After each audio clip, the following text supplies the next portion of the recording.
Now, I was going to talk about first the mystic cross. This is not the mystic cross that's between the heart line and the headline in the hand that I'm going to talk about. I was going to talk about more of the mystic cross, which is the basis of the spiritual life. And when I was writing my first book in India, many years ago, I had the sudden picture of the cover, what the cover should have on it. And it was a cross from one corner of the cover to the other. Across from one diagonal, from one corner to the other, from both diagonals. Just a cross.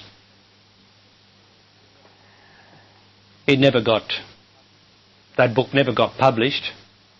It had to be rewritten. It was really a journey of discovery, really, as I was getting my teaching together from within me, and bringing it into existence, first of all, into the mentality, into the mind, then onto paper. And then, as we all know, things usually have to be refined and made more right. And so the book was rewritten. But that's always stayed with me, this cross. And I'd like to tell you how it relates to your life. The bottom triangle of the cross, where it goes up to the apex, represents the existential outer external life. And the idea is that I am actually travelling up, each of us is actually travelling up this pyramid-like triangle towards the point where it meets the other triangle inverted on top of it. So this side is existence. Eventually, I have to pass through the point where the two triangles meet. This is almost impossible because it's so fine a crossing that there's no hole there. Nothing. And that is the spiritual life. I have to reduce myself, which down the bottom of the bottom triangle represents myself that I gather. I gather myself, which is my unhappiness, my doubts, my fears, my jealousies, my negativity, all my negative emotions. I gather those while I gather experience. And the days of my years and the years of my days are the gradual travel up towards this point, where the two lines cross. And what happens there? You will notice that this bottom triangle is a fixed frame. It's not going anywhere except to the top, the apex. There it ends. But if I look where the lines cross at the top triangle, I will notice that it is not a fixed frame, that the two lines go out infinitely, forever, always widening, vaster and vaster. And that is what the life in me is represented by. The vastness of a life that cannot be described or explained. It is, however, apprehended in everybody here that there is something greater, something vaster beyond myself. So the bottom triangle represents the struggle of myself to overcome myself. And as I do that, I get thinner and thinner, in the sense I get more spaceful, more space in me, less matter, less fear, less negativity, less guilt, less jealousy, less need to get. I start to lose myself. Often felt as a negativity by people. I'm losing my identity, for instance, is what they say. Or, I'm spaced out. I don't know what to do. I feel I'm just expanding into nothing. I'm losing everything, my personality, I'm losing everything. But that's the way it goes. And yet you've got to hold it together. You have to have the ego strong enough in me to be able, in its intelligence, to hold it together, to hold to the knowledge, this is right. As I feel I'm losing my identity, this is right. I must not panic, because I know that I must lose my attachment to my identity as someone or something. Don't worry.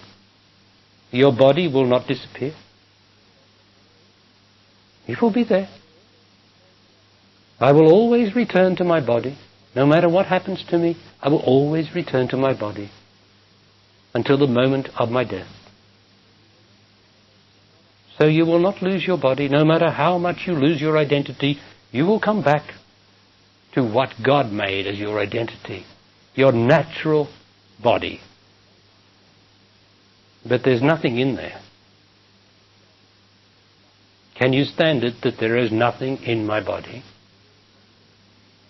Well, you remember, since we started this meeting today, I have been saying there's nothing in there. Can you stand it? Nothing changes, does it? The body's still there. Can you stand to be nothing? Now, each of you is well along the way to the apex of this triangle. In fact, many of you have already passed through the cross into the other triangle of infinite expansion of space. But then yourself pulls you back, because that's where the guardian of the threshold is. I cannot cross through this uninterruptedly until I am fine enough to just go through, until myself is reduced sufficiently, my attachment to myself. And that's what you are doing. And you will have gone through into that infinite vastness, and you will have experienced it. You will have perceptions of it. Because it's not just a mechanical thing where this moves over there and that's done. It's not like that. You move into it, and then you come back to it. It's a bit like the ladies or the men who are dying and travel down the tunnel of death, and they're going towards the white light at the end of the tunnel.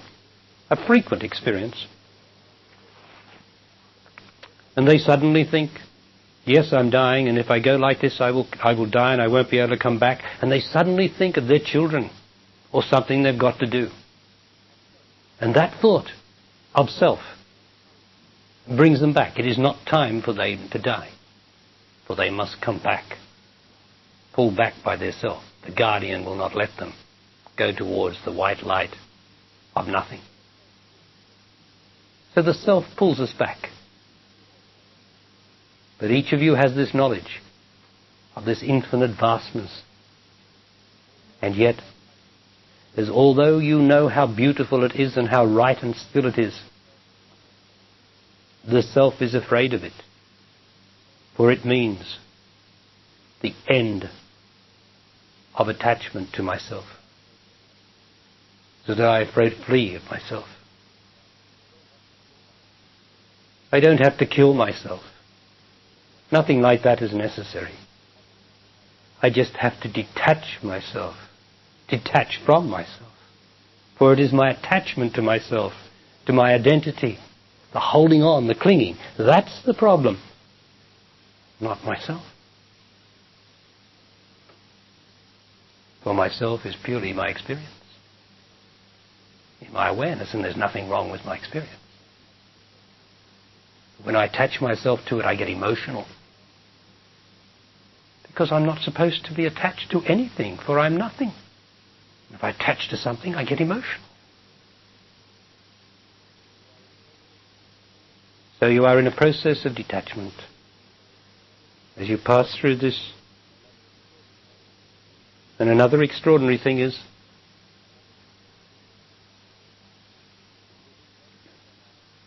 that within less than 10 hours you will pass into the place of nothing, into the place of peace.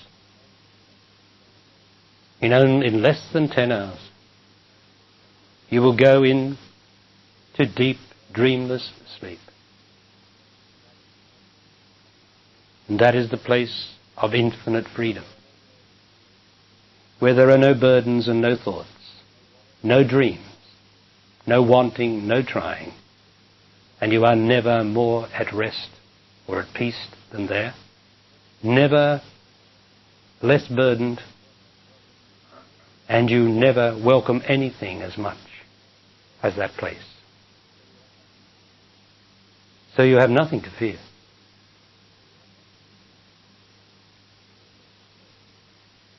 It's just the self that is something that is afraid of nothing, such as deep, dreamless sleep, if it ever has to face it in the world of awareness when I am awake.